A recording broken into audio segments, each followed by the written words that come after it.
I'm Alan Jabbour with the Library of Congress, and we're here today for a conversation with Gwendolyn Brooks. Ms. Brooks is just completing her term as the 29th Consultant in Poetry for the Library of Congress. She has a distinguished career as a poet, having been named as a recipient of the Pulitzer Prize, and she's the Poet Laureate of the state of Illinois, and many other honors have come her way.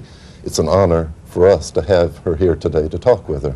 With me is Ethelbert Miller, who is a poet himself and director of the Afro-American Resource Center at Howard University, and I might add, a longtime fan of Gwendolyn Brooks. Ms. Brooks, your visit here at the Library of Congress has stirred up all sorts of excitement with people here. I'll have to report this to you as a staff member of the library.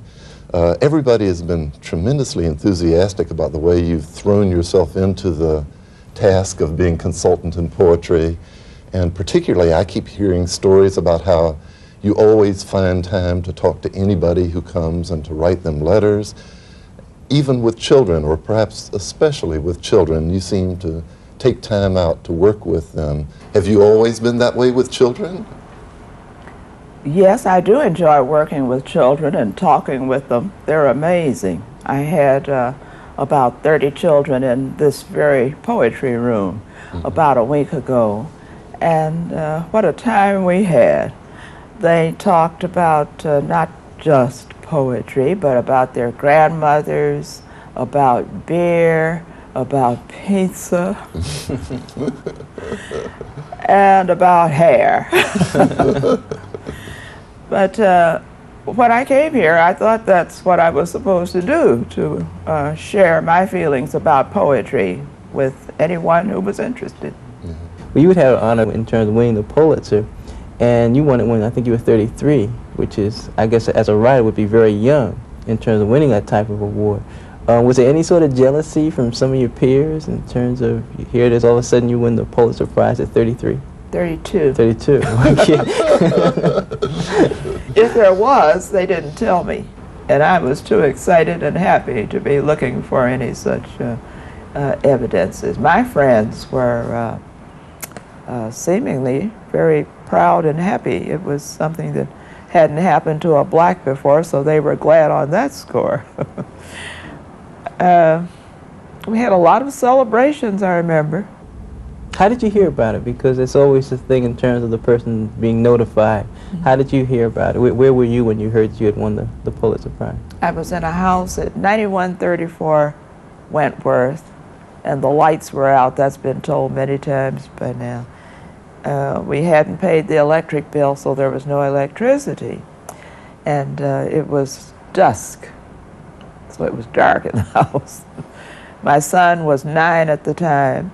Jack Starr, a reporter on the Sun-Times, called.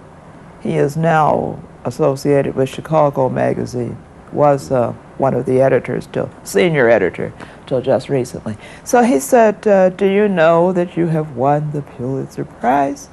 And I said, no, and screamed over the telephone. I couldn't believe it. So he said, well, it was true. And it would be announced the next day. The next day, reporters came, photographers came with cameras, and I was absolutely petrified. I wasn't going to say anything about the electricity. I knew that when they put in their, when they tried to attach their cameras and all, nothing was going to happen. However, miraculously, somebody had turned the electricity back on that fast. I've never known exactly what happened. So my son and I danced around in the dusk and decided we'd go out to the movies to celebrate. I don't know what movie it was before you ask. Ms. Brooks, one person who I had the opportunity to talk to while you were here at the Library of Congress was your daughter, Nora. And one thing I was struck by was the closeness between you and her, which seemed more like sisters as opposed to mother-daughter. And I know she's been the inspiration to some of your work, which you've dedicated to her. Could you talk about that relationship? Sisters. I think she always remembers that I'm mother, and I remember that she's daughter because I'm still likely to adjust a collar or something and irritate her in that way. But we are good friends, and we see many things alike. For instance, when she went to Paris, she went to France when she was about 15, when she was 15. And she, was that the time? Yeah, she came back with a natural. She had gone there with her hair all nicely curled and oiled and shining. And I expected her to come back in that way, but she came back with a natural. And we had it hot and heavy then, believe it or not. But she stood by her decision, and that is something I've always admired in her. She has helped me many times, as have so many of those young people that I met in the 60s. I've learned a lot from the young. Well, you went on to write a poem about the natural. Was this part of that? Later on, Right. much later on, when I had a natural. To those of my sisters who kept their naturals, under which I say never to look a hot comb in the teeth. It has irritated a lot of my sisters. I have some other questions. You mentioned a lot about Haki Madhubuti, and sometimes he seems to have been your mentor in terms of black consciousness. Mm-hmm. Sometimes he seems to have been your son in terms of a person who at least came through your workshop. Yes, you know the situation exactly. And I was wondering, it seems that there's a considerable amount of warmth between you and him, and I was wondering if you could talk a little bit about his career. Well, I do think of him as a son. I met him in '67. He came to join that little workshop that I had for the Blackstone Rangers. Very soon, that became a workshop that was chiefly devoted to teenagers, college students, and teenage organizers. And Haki was a college student at that time. And I very soon found out that there was much quality there, much adventurousness in the writing, because I understand that he was influencing even people like the last poets. You remember the last poets? I've heard that they were much inspired by his daring do. And he was always very kind to me. He and Walter Bradford, another poet in Chicago, sort of adopted me at that very sensitive time. And they decided... What do you mean sensitive time? Well, there was revolt all around us, especially when Martin Luther King was killed. But even before that, there was an understanding that blacks were to think better of themselves, to have more of a respect for themselves, to care for themselves, and to certainly learn much about their heritage that many scores of them did not know. So Haki and Walter introduced me to books that I'd never heard of. They were responsible for me reading the Autobiography of Malcolm X, for reading The Rich and the Super Rich by Ferdinand Lundberg. That book taught me a lot about what was going on in our society. And I had just been this little Alice in Wonderland drifting. I mean, I had certain strong feelings, as you can tell when you read some of the poems in my first book, A Street in Bronxville. But I hadn't organized my feelings, and they helped me. Well, you've had a number of people in your series who I know many people in Washington were pleased to see. One person was James Baldwin, who came and read, and he's been very distinguished. When did you meet him? In '68, I believe it was. He came over to my house at my invitation to talk with some of those riotous young people that I was associated with at that time. Most of them poets and essayists. And he came and curled up on my sofa, as you know, because you know him. He is one of the warmest-hearted people that you could possibly meet, in spite of his having written "The Fire Next Time." And he was very forthcoming with these young folks. He let them question him and harangue him. I remember Hockey got disgusted with something that he had said at one point and said, "Man, have you ever heard of napalm?" And he wasn't being sweet to James Baldwin at all, but he rather enjoyed it and took it all in stride. Well, people talk about poets influencing other poets, but I suppose there are different kinds of influence. Perhaps there's poetic or career influence, but also perhaps spiritual influence. And what kind of influences did you receive from those that came before you? Did I receive from other poets? Well, there is the famous story, famous with me anyway, about my meeting with James Weldon Johnson when I was 16 years old. My mother had insisted that we go to hear him lecture at a church.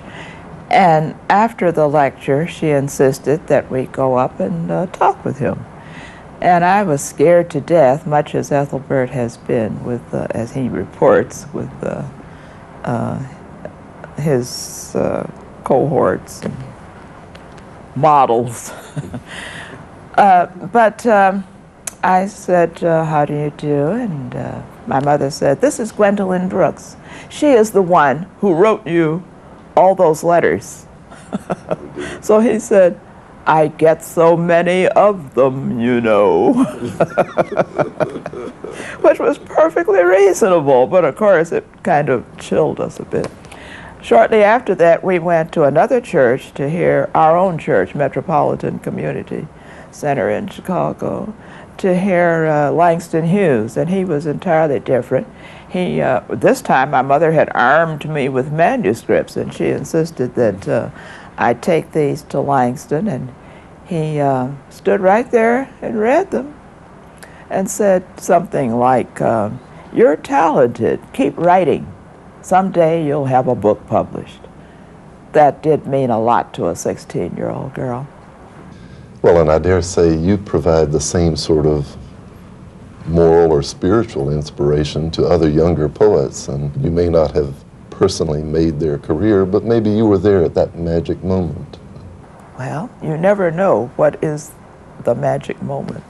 So I am encouraging to anyone who is writing with seriousness. I'm a little discouraged when children, teenagers, even adults will say, "Where can I get my poetry published?" or "How much money can I make?" I feel that that is a little, it's saddening to me. But I give them practical aids. I ask them to read a lot of poetry, to write a lot, to keep a journal. Some of them are frightened by that word journal, so I say keep a notebook in which you have your thoughts, your feelings, your worries, your angers.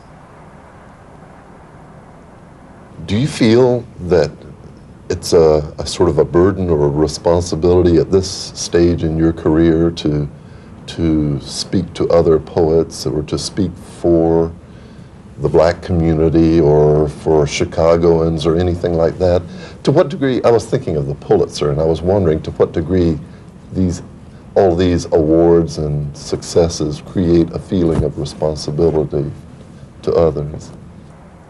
No, they have not made me aware of a sense of responsibility. I do feel responsible, as anyone with decency would feel. But I must hop right in here and tell you I do not speak for, quotes, the black community. There are many aspects to that community, and I just talk about how I feel. Many of my brothers and sisters feel the same way, but then there are others who do not. For instance, I went to Wellesley. I needn't specify that college, but this event was situated there, so it could have been any other college, and it has been since then. But some years ago, about 3 years ago, I read there. And during a questions and answers period, a young black woman asked me, "Why do you keep talking about blackness? That we all know that the time for that is over. We are now merely Americans." And she said she was, for her part, tired of hearing about blackness. Now, I consider this as very alarming. And I point out when I mention this that the Jews, for all the problems they might have with with themselves, still manage to come together to work toward importances, and they are not ashamed of their heritage. The Chinese are proud to be Chinese. The Japanese are proud to be Japanese. And I like for blacks to be proud of what they have come from. They've got a lot to be proud of. First of all, they need to learn that, to find out that they do have much to be proud of. So I would not be speaking for her, my little questioner. But it's interesting in terms of when you deal with the black community, and you win an award, let's say for example the Pulitzer, all of a sudden you're elevated, you're the first to win this award, and you look up and people see you as being a spokesperson. You've been a person who's received a number of honorary degrees. So I guess with that achievement, comes that type of responsibility. Would you agree or disagree? I would say that blacks should get busy and create some awards of their own. We need to have one of our wealthy black men or women, because there are some wealthy black women, create awards to the tune, say, of $100,000. If there were a prize with that amount attached to it, I think that there'd be a lot of respect that we don't have now. There's one poem, many times writers are thought of in terms of one poem. Sometimes people think of, Langston Hughes and, I've known Rivers. And it seems as if when people think of Gwendolyn Brooks sometimes, they think of, we're real cool. And I think that's a poem that's been anthologized quite a bit. How do you feel about that poem? Well, it's the only poem that I've written that sounds exactly like that, but it has been published in a lot of anthologies and school textbooks. Children like it, young people like it, because it has a kind of insouciance and a staccato effect that they enjoy. And I was really gratified when I read it and have talked about poetry at the Howard Woodson High School in Washington here.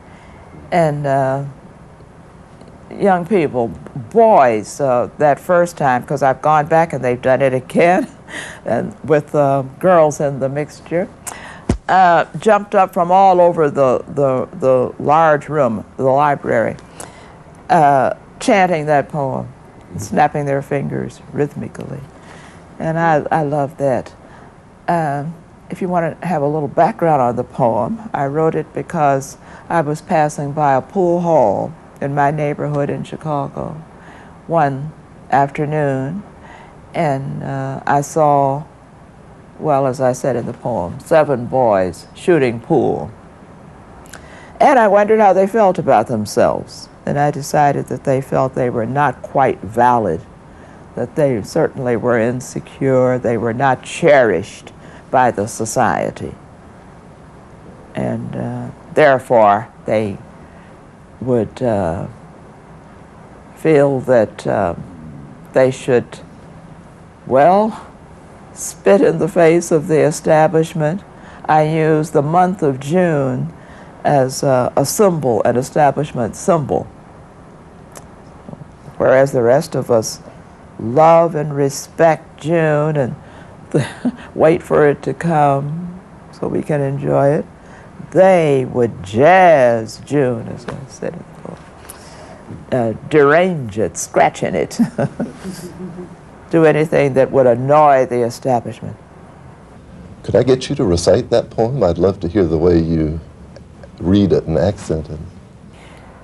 The pool players, Yeah. 7 at the golden shovel.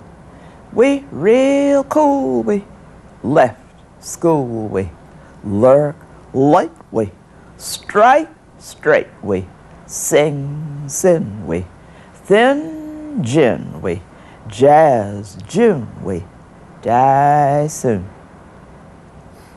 Ms. Brooks, I wanted to get your assessment of many of the women writers that have emerged in the last 15 years.